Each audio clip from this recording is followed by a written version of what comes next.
So I just resigned from my first job today.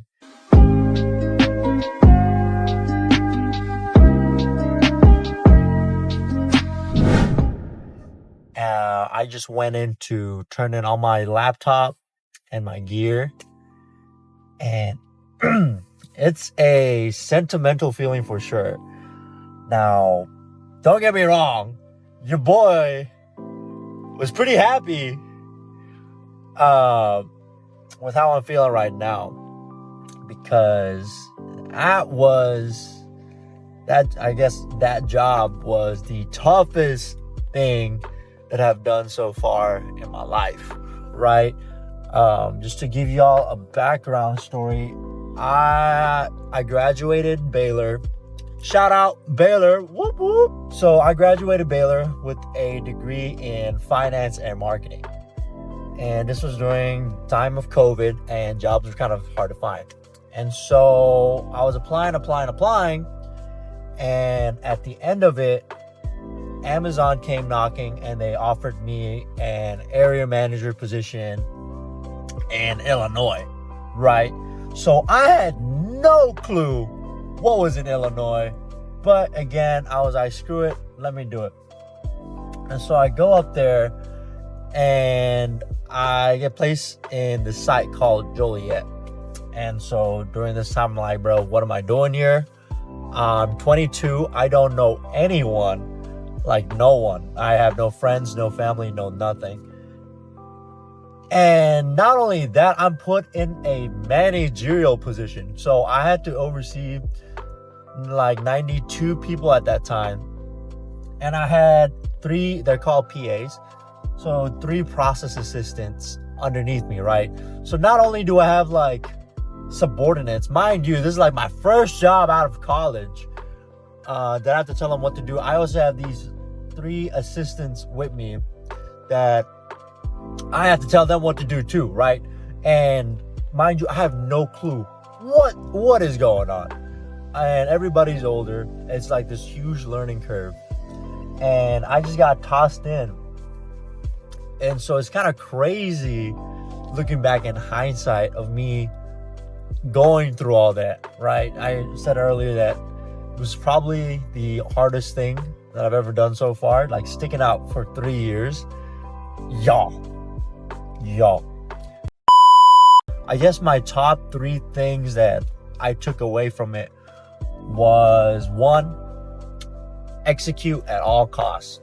I think this was like a really good model that Amazon had. I mean, it might be too extreme for others, but it's no matter what situation you're in, no matter the circumstances, it's always, our culture has always been, hey, you can either make excuses or just get them done.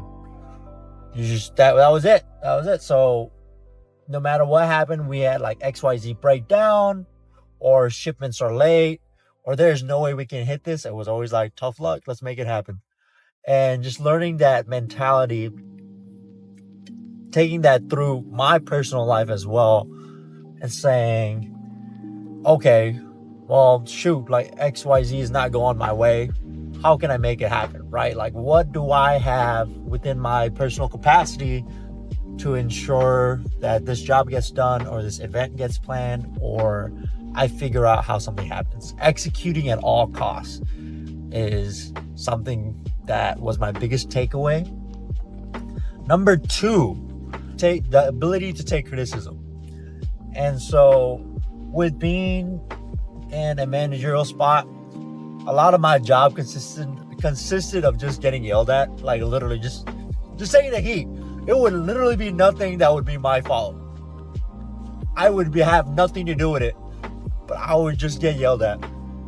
And that was my job, to take it and learn to take it with grace and professionalism, and just learning to really understand why someone was upset and help them navigate their problems, right? And this was such a learning experience for me because I run hot.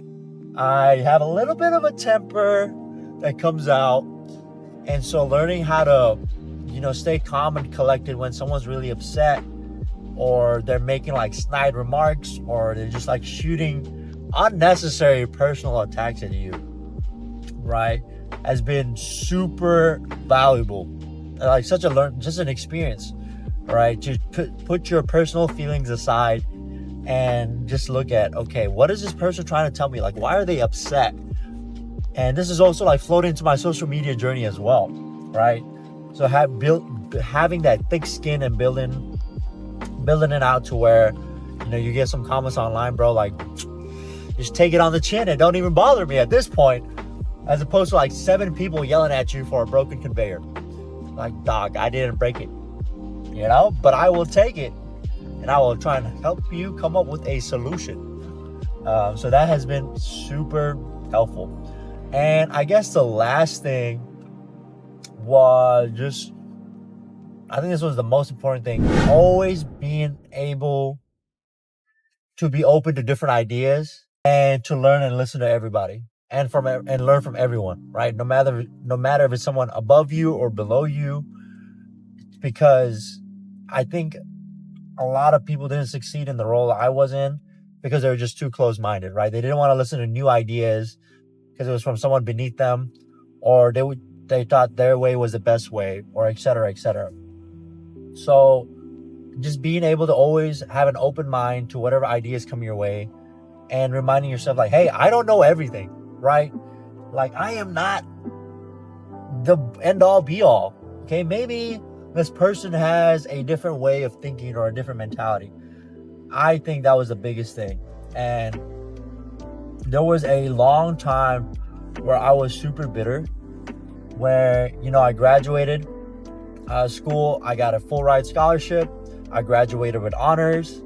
I was like, okay, I'm supposed to be in like a high-rise office somewhere, you know, and I ended up in a warehouse. And I was like, bro, why? Look, again, I'm super grateful. It was a great job. But I was like, why am I here? Like, this is not how my life was supposed to turn out, you know?